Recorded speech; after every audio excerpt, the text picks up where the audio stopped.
Hi, everybody, and welcome back to the Fly Tea. If you like what you've been seeing so far, please subscribe and give me a thumbs up. I would really appreciate that. As I said in my introduction, you'll find not only pictures and videos about my travels and the places that I'm visiting, but I want to share with you what I'm thinking and how I'm feeling about some of the things that I am seeing. Today, I was really on a quest to find the Black history here in Argentina. Everything that I have read and heard about suggests that it is either denied or being erased or intentionally being made invisible. Even the guides will tell you that themselves. But there is an effort underway to really unearth the history here and make it more available and accessible, and to acknowledge the tremendous contributions that people of African descent have had on this country, including the tango. I'll have some information on the community side where I'll post photos about the tango and its origins, really as part of the flamenco dance in Spain, the habanero in Cuba, which also has African roots, and the dance called the catumbe, which is an African dance coming out of Angola.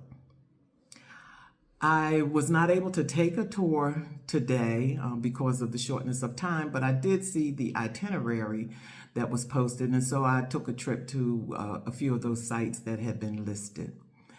This whole issue of erasure is really hitting me hard today, and it's really resonating with me because as an African American woman, I have felt erased and invisible at times in my life. I can recall experiences of being in a crowd of white people or being at a social event and where people act as if I'm not standing there, so much so that they physically begin to position their body so that I'm cut out of the circle. These are the kinds of sort of microaggressions that I think many Black people experience, that other people might say that we're just making it up or we're being overly sensitive, but we know all too well what these things are and what they feel like. So this fact of erasing Black history from Argentina is really very troubling to me. Another thing I want to say is that people often ask me, am I afraid to travel by myself or to travel in general? And I would say that I feel like I'm a global citizen. So there's really no place on earth that I feel that I can't go to or that I'm uncomfortable in, with the exception of maybe a war zone. But I can tell you the place that I feel the most uncomfortable, or that I have felt the most uncomfortable, is in America. The only place that I've ever felt othered is in America. The only place where I felt like my Blackness is both a threat to someone else and a danger to myself is in America. The only place that I've ever been called a nigger to my face is in America.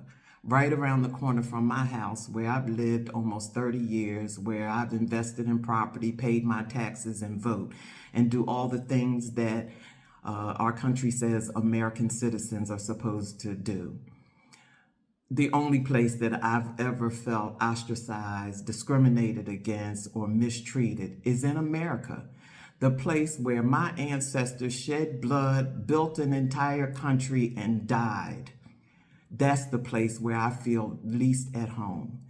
And the reason I am not there now is because I had a need to get away from America, from all the hatred, from all the vitriol, and to be somewhere where I could just be, and my being not be an issue. The only place I have felt fear is in America. The only people I'm afraid of are white people in America. I have to be guarded at all times. I feel like I have to be careful about what I say, how I move, because I never know when just being me is a threat, a perceived threat to someone else. So I'm feeling all of those things today as I went about searching for Black history here. A few funny things. I went into one of the shops and I saw two Black women actually. So I took a chance and I asked one Black woman who spoke English, where are the Black people? And she said to me, I have no idea because I'm from Brazil. I turned the corner and who was standing there but a brother from Senegal. So, of course, I got a chance to speak my little French and we connected, and you'll find a photo of him on the community page. I turned another corner and saw a brother from Colombia. And in each case, again, they were warm and welcoming. We connected around our shared Blackness, and that really felt very good to me. It was funny when I asked our first guide about the Black history here. He acknowledged that there were Black people, but that it was such a small percentage of the population that it was almost insignificant. And I wonder if those people feel insignificant.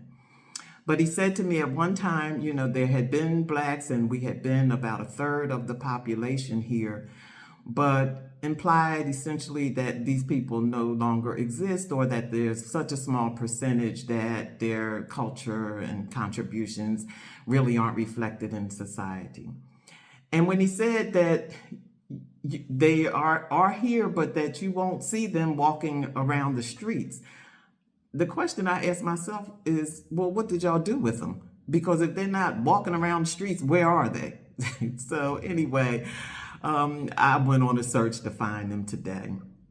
So there's a video you'll find where our guide talked a lot about the history of the transatlantic slave trade here in Argentina. I happened upon this place and I had a chance to speak with him before the actual tour to express that that was my interest. I really, you know, in addition to all the other things he wanted to tell us about, I really wanted to understand the Black contribution. So he took that to heart and he made sure that he talked about that.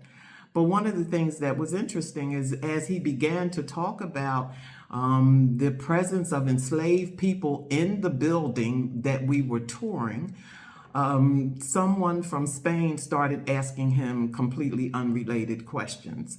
And that's not the first time that I've seen where white people become uncomfortable when you have these conversations, which is partly why there's so little known about them. But I have to give it to him. He said to her, let me finish what I'm talking about right now, and then I'll get to your question in so many words.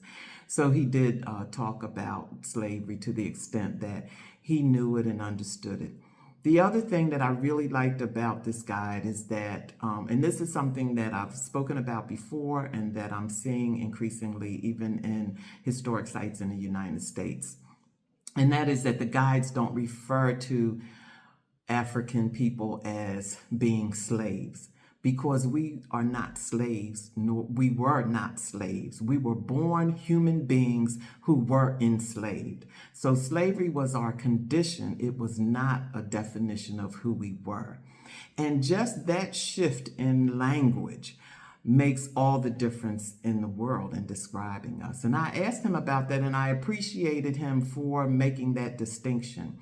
And he said to me that this is changing historically, and that, you know, historians all around the world are changing the way that they speak about slavery. So I really appreciated this brother because he's staying on top of history. He's understanding more and more, you know, the contribution that Black people have made to Argentina and to the world, and he's sharing that information with others. My only hope is that he shares this equally when there are no Black people in the audience, and that he wasn't just doing that for my benefit.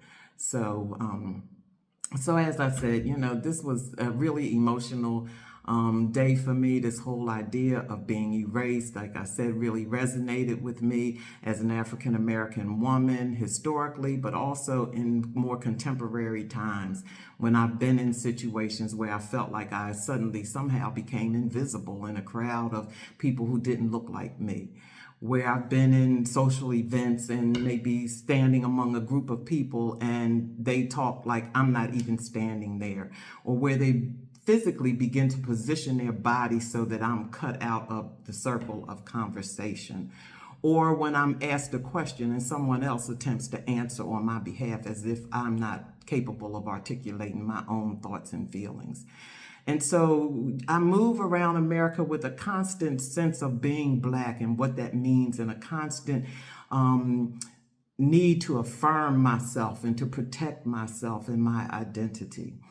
And so it's when I leave America that I don't feel that, and I don't feel the stress and pressure of racism on a constant basis. That's not to say that it doesn't exist in these other places, but it's not overt. It doesn't feel as deeply ingrained. And maybe it's because America is supposed to be my home. And so I feel so much more strongly about how I'm treated there than I do maybe somewhere else. But honestly, again, I've never felt mistreated or treated differently anywhere else in the world because I'm a Black woman. The only place I've felt that way is in America. So I really wanted to share that right now because that was really resonating and sitting on right, in my heart, and I wanted to talk about that. So I'll come back to you in a little while and share the wonderful dinner I had last night and the day that I had today touring some of the sights and sounds of the city.